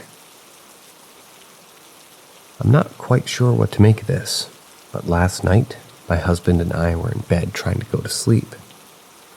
As it's quite hot where I live at the moment, I've been having a hard time getting to bed. He usually will fall asleep quite quickly, so he didn't hear what I thought was faint, twinkling music, similar to an ice cream truck.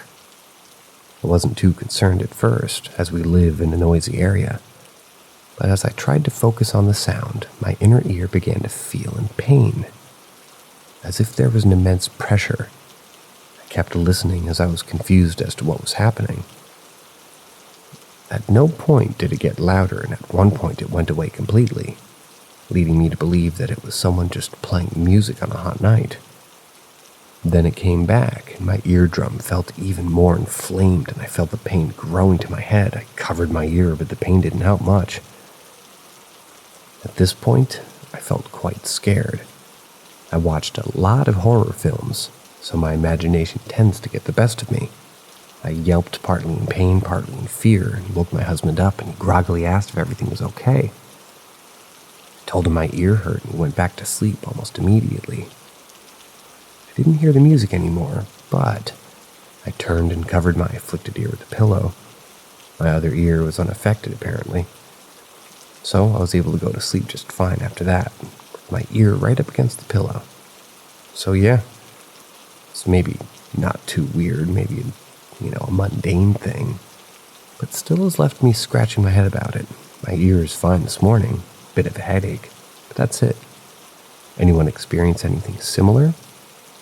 Is this just tinnitus and I need to see the doctor? The narrator's opinion is if your ear goes up the pillow or up against the pillow and you pull away, but it hurts too much to pull away, but you have to pull away super slowly so it doesn't feel like you're getting like a equivalent to a Charlie horse in your ear, that it very well might be tinnitus, because I definitely have that.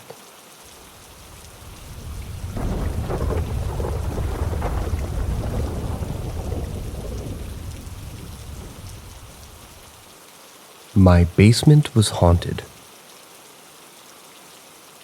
My parents got divorced in 1997. I was born in 1990, so I was 7 at the time. They stayed friends, but my mom moved out to my grandparents' old house. My grandparents had quite a lot of money and had recently moved without selling the house, so there was no problem for them to let my mother and us move into their old house. We ended up living there for about 5 years. It was me, my mother, and my 2 sisters, who both are a few years older than me and our dog. What I'm going to tell you is not in chronological order since I can't remember when everything happened, but I assure you that everything I write is 100% true. The house had 3 floors, the ground floor, the basement, and the upper floor, where me, my sisters, and I slept. The basement was the most horrific place in the house. The stairs led from the basement up to the first floor, then to the second, like a spiral. And most of the steps would creak and make lots of sounds when stepped on. Several times a week you would hear footsteps slowly walking from the basement up the stairs, taking a short break at the ground floor, then continuing to move on to the second floor. Most of the times the step would stop at my older sister's room, but it would vary and sometimes stopping outside of my room or the middle sister's room. We all heard it though. My mom didn't like to talk about it, but my sisters and I often talked about it, and especially the day after, confirming hearing outside whatever's room it stopped by. We all hated going down to the basement. It was a big, big basement that you would think children would enjoy playing in, but we hated it. Our dog never went down to the basement. She hated it just as much as us. All kinds of minor things happened down there in the basement. The light would turn off randomly, things moved, and you could often hear stuff moving down there even though there was no one there. One evening, me and my sisters were playing with walkie-talkies, trying to get to the local police channel. Things kids did, during the 90s. This time, the voice in the walkie-talkie was different and sounded much closer. The voice said all kinds of things. It was speaking directly to my oldest sister and said that it was going to hurt her. It even spoke her name, but I don't think it ever really answered our questions. We got scared and turned off the walkie-talkie. A minute or so later, a dog ran into our room and barked out into nothing. Our dog was large and protective of us kids and kept staying in the room barking, which has never happened before or after. Another time, me and my mom were home, but my sister and dog were away. I was playing up in my room, and my mom was doing whatever moms do. Suddenly, I hear really loud footsteps from the basement, even though I was on the second floor in my room. Walking, almost running up from the basement, then continuing up the stairs to the second floor. I remember my heart just stopped when listening to these footsteps. My mom never walks that heavy or angry. The footsteps continued, though, until outside of my own room, then they stopped. My door was slammed incredibly hard. The door closed and I screamed and cried. My mom raced up the stairs and I tried to open the door, but she couldn't. It was as if the door was locked. I don't think the door even had a lock on it. My mom shouted to me to be calm while she ran down to get tools to tear the door down. While she was down and 7 or 8-year-old me was crying, the door suddenly unlocked itself and opened. Another time when my sisters and my dog was away, there was a storm, and for some reason I was deathly afraid of the thunder. I've never been afraid of thunder before or after, but this night I was, and in the basement everything went crazy.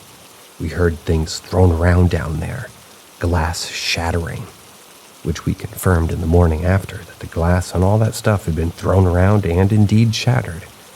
And there were footsteps running up and down the stairs. Me and my mother hugged each other and both scared of what we were hearing.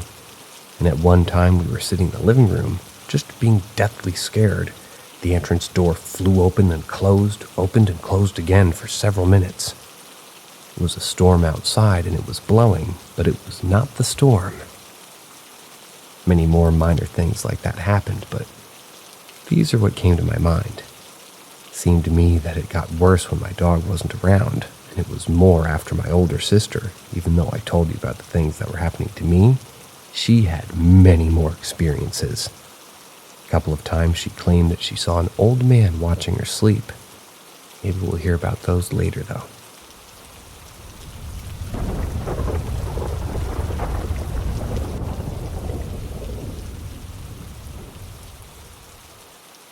Manteno, Illinois isn't real. Several years ago, I was home on leave with a girl I was seeing at the time. 2010-ish, for the curious. Visiting my parents in the suburbs of Illinois only has so much entertainment, and we had burned ourselves out in Chicago. After dinner, one of our last nights in town, we both were looking to do something exciting to really end our time there with a bang. Before I had left for the military, I was a bit of a thrill seeker. You know, a shithead teenager. I more or less fell into the hobby of urban exploring, quote-unquote. My friends and I would wait for nightfall, grab our moonbeams, and drive out to whatever rural almost town that we had heard rumors about. Great fun for the weekends when we couldn't find anyone or anything irresponsible enough to, get high on life instead. I convinced my girlfriend to take the drive with me, and off we went. During my illustrious career as a pro trespasser, the one place I always wanted to go but could never make it to was the fabled Montino State Asylum. Total classic. Turn of the century tuberculin? Excuse the reader's confusion. Never seen this word. I'm gonna consider it to be a tuberculosis ward. Repurposed into a state-run mental hospital, back when they were poignantly depraved and evil. Please don't take my flippant words as disrespect. I mean that within the confines of this one slightly illegal hobby. It was truly hellish for those patients, and the history's disgusting. I can't post any outside links, but the internet's your friend if you're curious. Anyways, around 11 p.m. I start driving south toward the town. It took me about an hour and a half from where my parents lived, and at some point during the trip it started pissing down rain. My wipers couldn't keep up, so I slowed way the hell down as I made my approach to the main drag, trying to get a good look at everything. Typical small town stuff. 7 or 8 tiny storefronts crammed together in a row in front of parking stalls, a diner, a pharmacy, a quaint little clothing shop, you get the picture. All of them sat dark and empty as they should, but I couldn't figure out why it still felt so odd. Finally, I realized none of the streetlights were on, even though they were plentiful. There were maybe 3 or 15 lit up.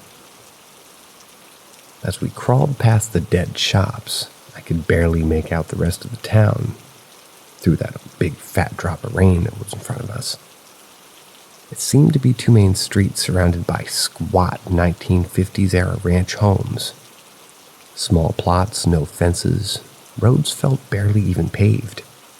Again, there were street lights, but few of them seemed to work. The place was mostly illuminated by bright yellow industrial lights attached to the buildings.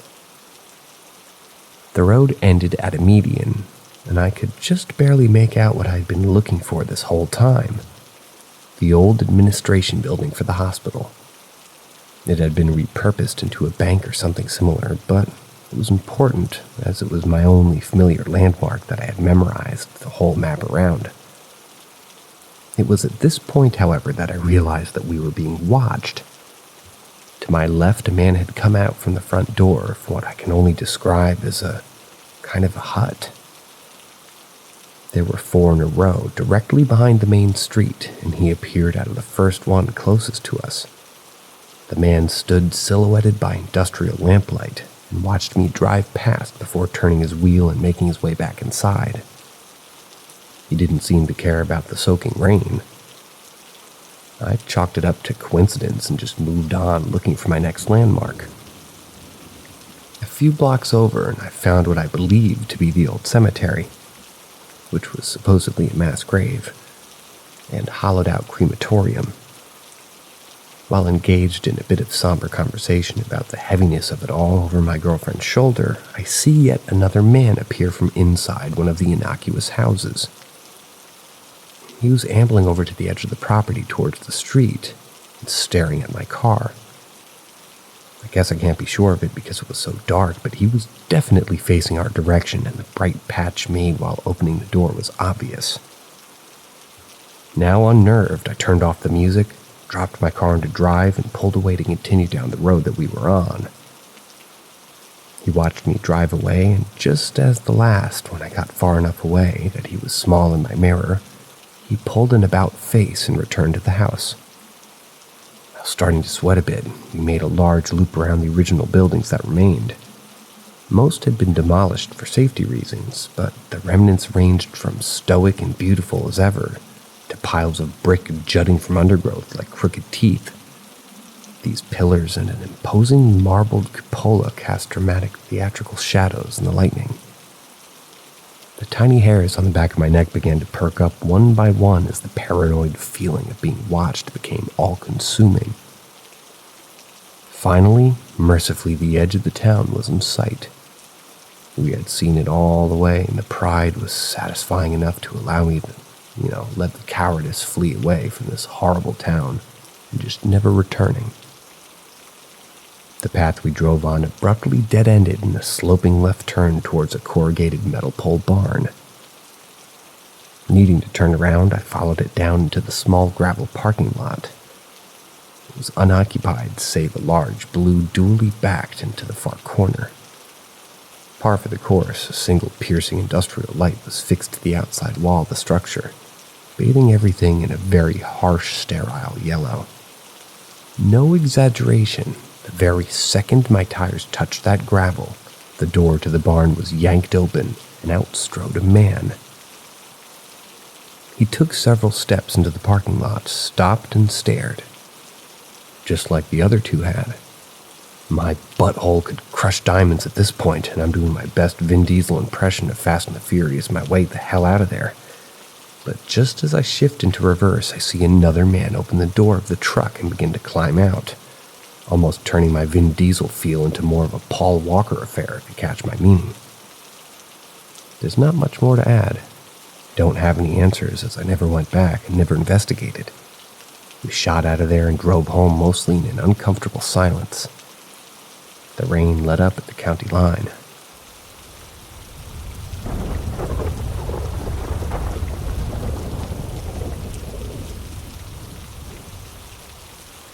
My friend's new house is definitely haunted. Myself, a 21-year-old female, and my partner, a 20-year-old male, were at our friend's new place last night for a few hours, helping them settle in. They're both around our age as well, 19-year-old female and an 18-year-old female. One of our friends is known for being very spiritually gifted and connected. She's seen spirits ever since she was able to walk and talk. I'm very spiritually connected myself, but not in the same sense where spirits show themselves to me. Anyways, we were all hanging out in the living room, chatting and watching Golden Girls when our friend freezes and immediately started crying. We all comforted her and just asked what was wrong. I immediately knew by the look on her face as she looked down her hallway that she'd seen something. We all had that feeling. It was an eerily quiet moment. She said that she had so clearly saw a tall, buff male figure in a long white gown walking across her hallway towards the staircase that leads to the front entrance. This was followed by many footsteps being heard, since they moved in on Saturday. I asked her if it felt like a negative spirit or anything like that. She said she didn't think so, but it definitely frightened the shit out of her. She said that she felt her face go pale and she felt a weight on her chest. We sprung into action seeing how shaken up they both were after that and realized how uncomfortable they now were to be in their new home overnight. So we grabbed some incense, salt, some selenite from my apartment, and I cleansed every corner of the house with the intention of whatever or whoever was chilling in the apartment would move on.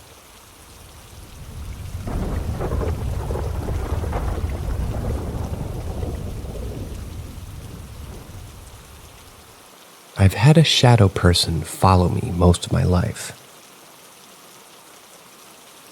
As far back as I can recall, there's always been a presence in and around myself and members of my family. As a child, my parents dismissed the things that I'd see and feel, simply as me having an overactive imagination. There were things I would relay, feelings that overwhelmed me. Some of these beings just existed. No malice or good. My mom was the most adamant about it being nothing, so much so that I stopped talking about it or telling them what these beings were feeling or doing. The house I spent most of my life in was where I met the dark man who would watch me and my sister. He wasn't scary, but just curious.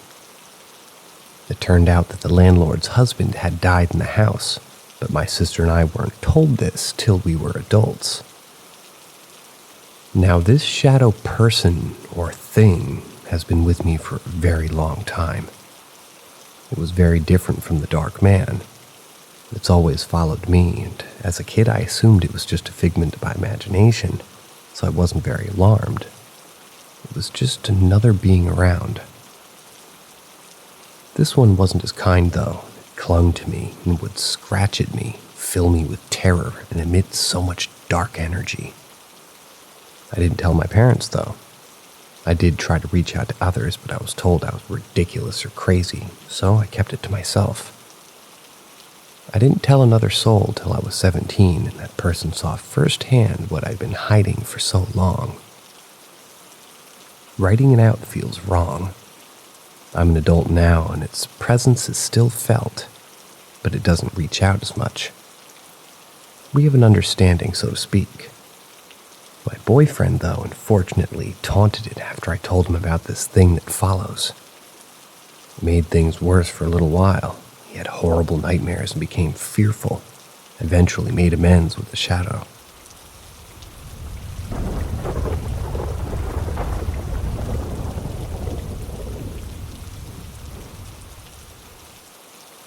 Shapeshifter.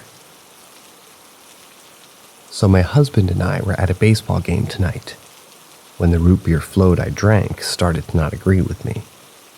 We had to leave the game a few innings early because I was going to be sick and I needed the bathroom now. There was a line for the women's room inside the stadium, so my hope was the ones outside the stadium would be open. They were, thankfully. I get out of the bathroom after a bit and I'm looking around for my husband.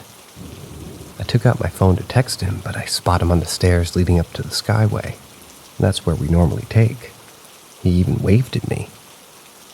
So I start walking that way, and to my surprise, instead of waiting, my husband turned to walk into the skyway and disappeared around the corner. I was pissed. Why wasn't he waiting for me? knowing I had just thrown up in the bathroom. There's a homeless guy that always hangs out around those stairs to get food from people. I don't normally talk to him, but tonight I told him to be safe. He said, "You too," and started walking up the stairs behind me. I knew he was there. I never felt threatened by this guy, so I wasn't worried about him following me up the stairs. And as soon as I got halfway up, my husband came up behind me and he was like, "What the hell? You knew I was in the bathroom. Where were you going?" I was like, "I was following you. You were on the stairs. You were fucking waving at me. What the fuck?" This thing was legit dressed like my husband. Red baseball cap, blue shirt, khaki shorts. Like, I'm legit freaked out. Why would something try to lure me? I've walked that walk for at least 21 games for the last 3 seasons. Why all of a sudden is something trying to hurt me?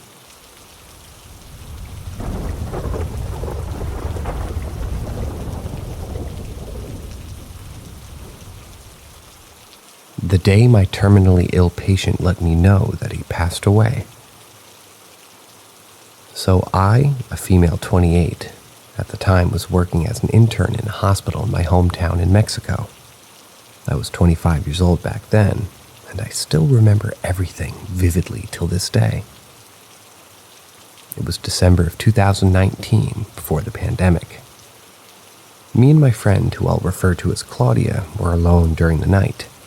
The doctor's office was on the 2nd floor, and due to the problem with bed bugs in a couple of the patients' rooms, they had to relocate all the patients to the 3rd floor, and that was while they fumigated our original floor. Claudia and I were checking in with the night nurses, to see if anything was needed.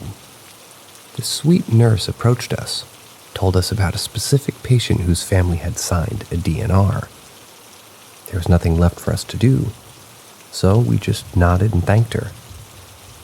We told them all that we'll be in the 2nd floor if needed and to call us to the office. So anyways, we both went downstairs. We ran into the doctor who runs the hospital at night. He told us to lock ourselves inside the office if we were planning on sleeping for a while. We asked why, and he replied, "Well, there's a couple of things missing since this floor is completely empty, and we're worried that there might be somebody stealing things, which is why I would prefer that the two of you, since you're both women, remain locked inside. And if anything happens, just call my office number." We both agreed, and did as we were told. Around 12 a.m., we were done writing our medical indications for our patients, and we were completely destroyed. We decided to sleep for a little while, which is sometimes not even achievable due to the work demand, but by 12:20 I was already deeply sleeping, but I could hear background noises. From the metallic trash cans moving outside, I didn't pay much attention, thinking it was just probably windy. But windy enough inside a closed hospital to be moving metallic trash cans? Well, I fell into a deep, dreamless sleep. And at 3 a.m. I heard a manly voice tell me in Spanish. Excuse the narrator's Spanish. Shoot. Despierta, perhaps. Wake up. I turned around to tell Claudia to let me sleep and stop playing games. To my fucking surprise, she was snoring and sleeping soundly. Not a minute later, the phone rings, startling me. I say, "This is the doctor, how am I needed?" And the kind nurse just tells me, "Oh, it's me, the patient. I have the EKG, and he flatlined exactly at 3 a.m. I just looked at my watch to notice just a couple of minutes had passed, and I felt my stomach sinking into the ground. My brain was going 1,000 miles per hour, thinking, "Oh my God, did the patient just come and wake me up and let me know that he passed?"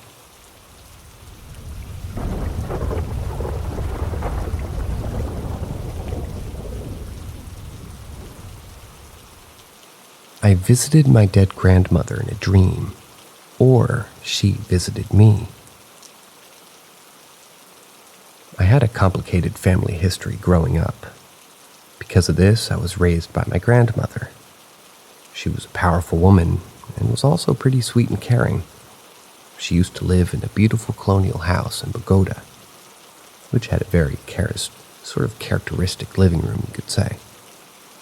She would always sit in the same spot where she would enjoy her morning and afternoon coffee, as well as an assortment of chocolates which she always kept in the same drawer. She loved chocolate, and in character, she enjoyed sharing this love with others. When she was not in her main house in Bogota, we would vacation on a beautiful beach house, which to this day holds some of the best memories I have. Around the time I was finishing high school, she was diagnosed with stomach cancer. The prognosis was not as good, as it had already metastasized to the surrounding tissue. But she was a fighter. She underwent surgery and several rounds of chemo. She fought tooth and nail for a bit over a year, but eventually lost the fight. During her chemo treatments, she slowly lost the things that she loved the most. This included her love for chocolate. It made her nauseated and she would throw up, so there was no longer chocolate in the drawer. As the disease progressed, I became one of her main caretakers, which made me see how the disease progressed daily.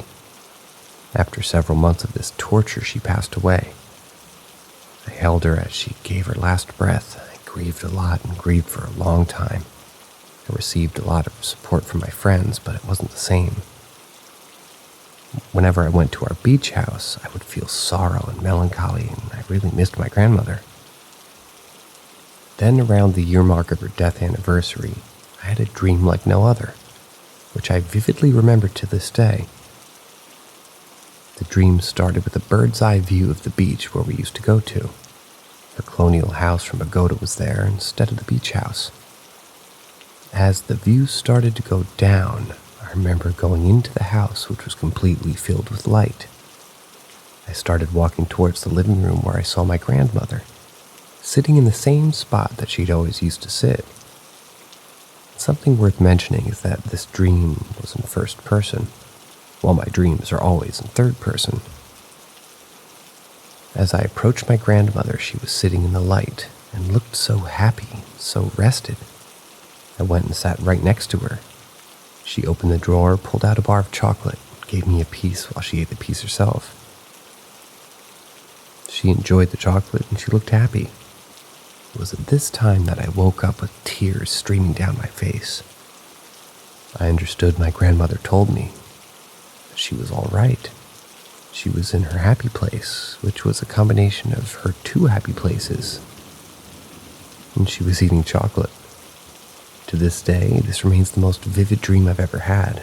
I'm not sure if she visited me or if I visited her, but it was beautiful, and it was a place filled with light and chocolate.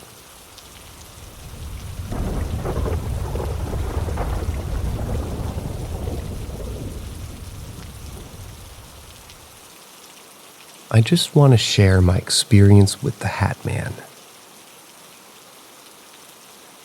I have heard of him, and I've always loved following the creepypasta style stuff. I also suffer from night terrors. Rarely. So this is something that's kind of come up, but I never had an experience with it. At least I never realized I did.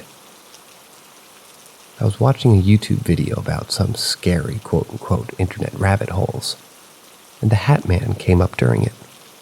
As I was listening, I heard the guy describe it as quote-unquote wearing a wide-brimmed hat and a trench coat.